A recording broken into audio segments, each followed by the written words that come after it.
سلام به همگیتون، امیدوارم که حالتون عالی باشه. من شیرینم و خوش اومدین به کانال یوتیوب من.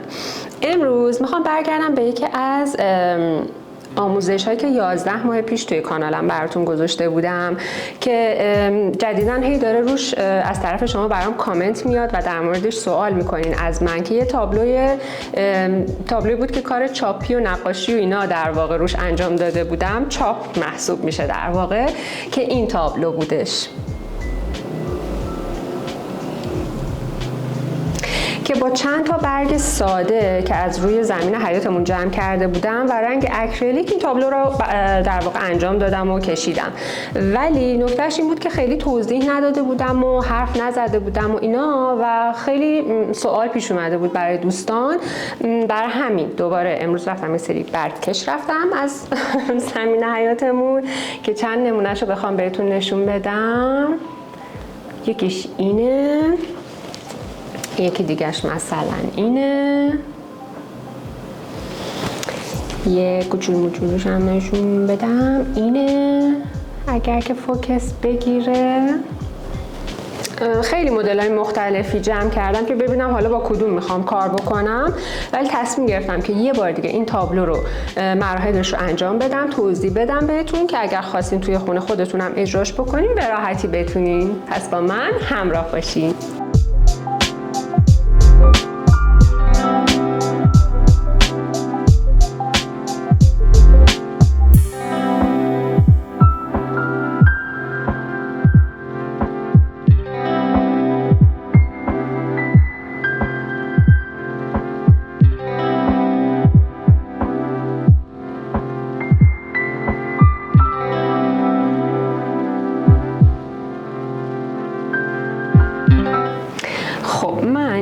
سی در سی برای کار امروزم انتخاب کردم و اولین کاری که میخوام روی این بوم انجام بدم، یک دست رنگ مشکی روی کل کار الان میخوام بزنم.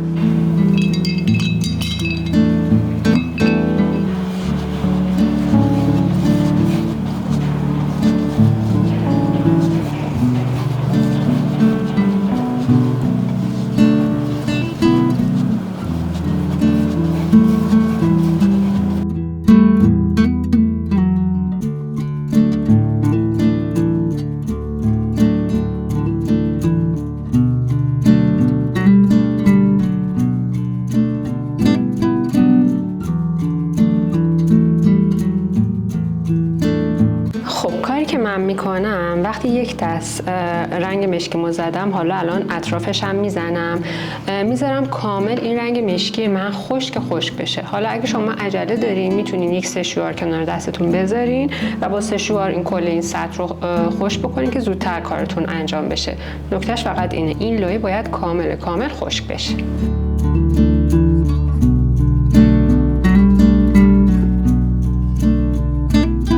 خب کاری که میخوام الان بکنم، برگ‌هایی که جمع کردم و میخوام یه خیس اینجوری بکنم که نرم بشن، اینطوری.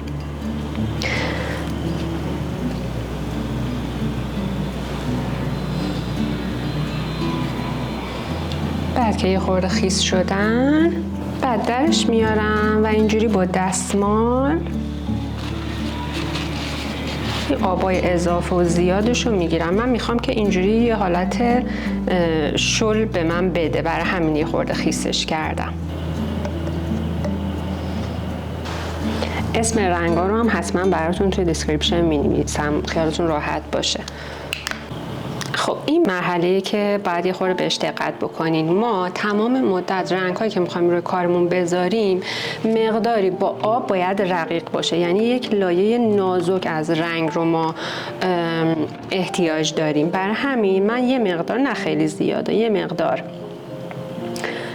آب قاطی این رنگم میکنم. این رنگ رو الان من میخوام پشت برگم بمالم، یعنی میشه توی این قسمت. این اگه روی برگه، این قسمت که این رگه های برگ در واقع برجسته هست، میخوام این قسمت بمالم و باید این پروسه رو سریع انجام بدین. یعنی رنگ رو روی کل برگ بزنین و همون لحظه این حرکت چاپ رو روی بومتون انجام بدین. بریم با هم این کار بکنیم ببینیم من منظورم چیه دقیقاً. خب به این صورت رنگم رو پشت کارم میزنم.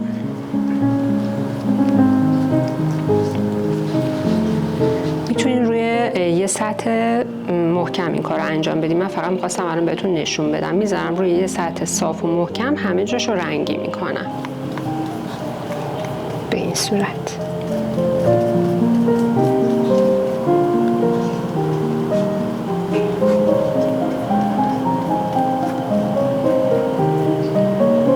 کاملا رنگ باید به همه جاش مالیده بشه و آغشته بشه. بعد به هر جهتی که خواستین برگتون رو میذارین روی کارتون و فشار میدین. حواستون باشه خیلی برگ تکون نخوره.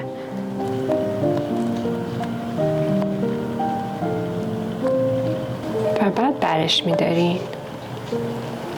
همینطوری که میبینین رنگ اولمون چون خیلی زیادتر بود پررنگتر شد. ما میخوایم هی تونالیته پررنگ و کم رنگ داشته باشیم. همونو بلافاصله از یه زاویه دیگه اینوری میذارم که رنگ کم رنگ تری رو به من بده. ببینین ما میخوایم بافت‌های مختلف برای ما ایجاد بکنه.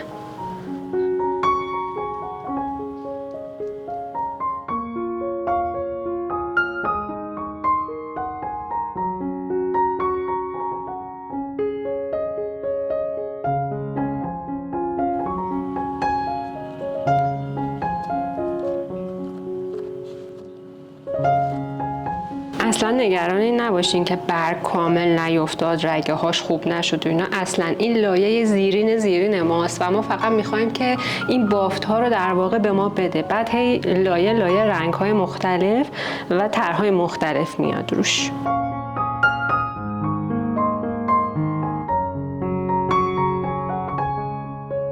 همونطور که دیدین من دارم با سشوار این سطح کارم رو خشک میکنم. مهمترین نکته این تکنیک اینه که شما هر لایه‌ای که کار میکنین باید بذارین خشک.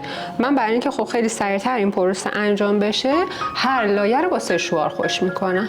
کاری که الان کردم ببینین رنگ اکریلیکم و یه خورده برداشتم و بهش آب اضافه کردم. یعنی میخوام همینقدر که میبینین کار من رقیق باشه که یک دست روی کل کارم الان میخوام این رنگ رقیق رو بمالم.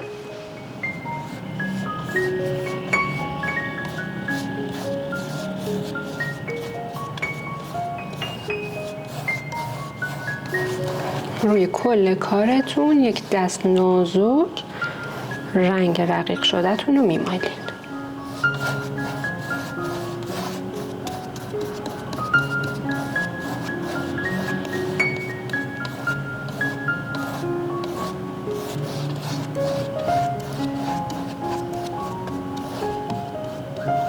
بعد که این لایه نازک رو زدین دوباره با سشوار خشکش میکنین.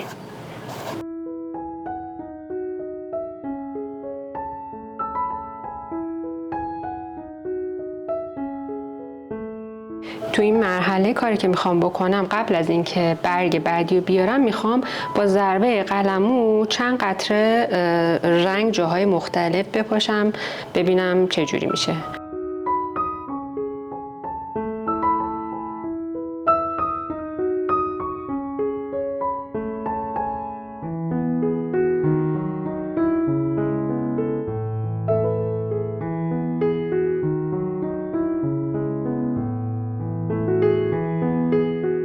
و دوباره سشوار میکشم. بعد از اینکه کامل خوش شد دوباره همون لایه رنگ نازک رو کل کار میام. رنگی هم که استفاده کردم این رنگ هستش. حالا نمیدونم که خوب معلوم باشه یا نه، داخل دیسکریپشن براتون مینویسم حتما رنگ رو. ولی نکته اینجاست که لایه‌ای که اون لایه نازکی که من با آب رقیق میکنم و روی کل کار هر لایه میزنم این رنگ هستش.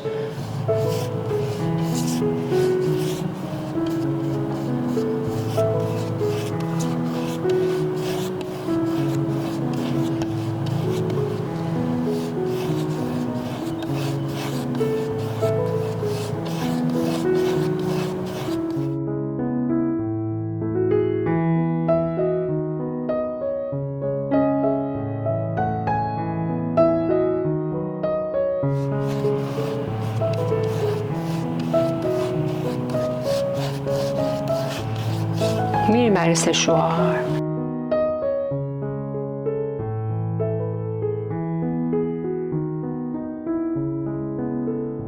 تو این مرحله میخوام برم سراغ برگ بعدیم و پشت این برگم رو این دفعه میخوام رنگ سفید بزنم و جاهای مختلف حرکت چاپیم رو انجام بدم. چرب برگه.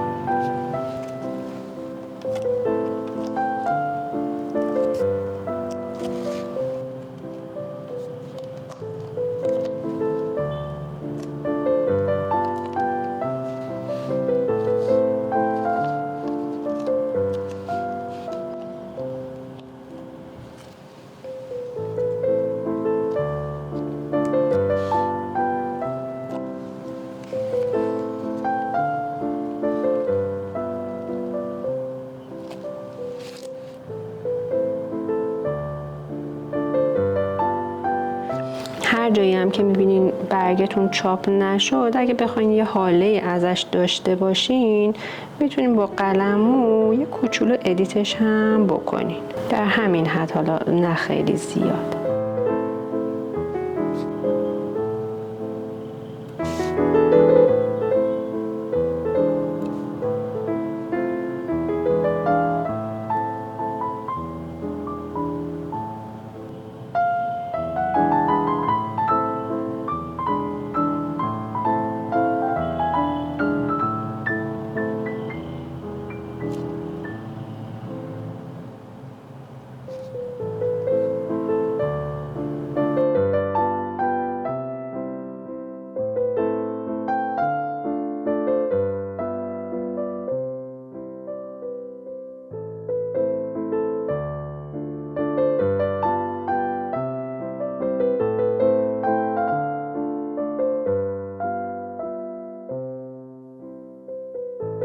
دوباره یه دست رنگ به صورت نازک و رقیق روی کارم میزنم.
و دوباره این مرحله هم مثل تمام مرحله های دیگه میذارم خشک بشه و رنگ آبیمو روش میزنم.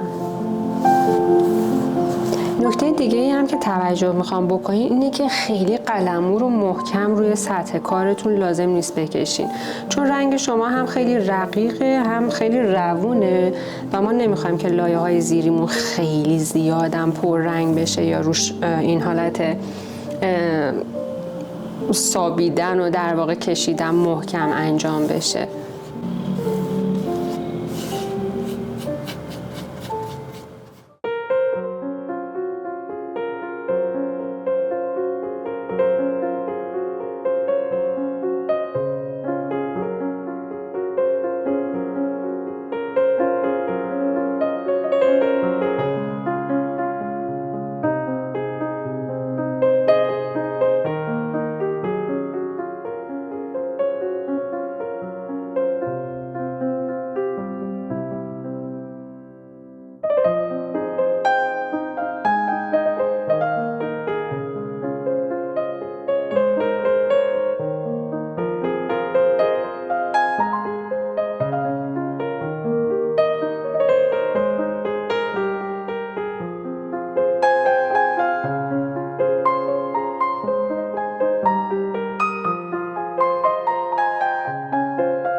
خب اینم از تجربه خیلی جذابمون با چند تا برگ ساده و رنگ اکریلیک. یک نتیجه به این جذابی به ما داده شد که از هر سمتی هم این کار رو بگیریم به نظر من خیلی جذاب و قشنگه.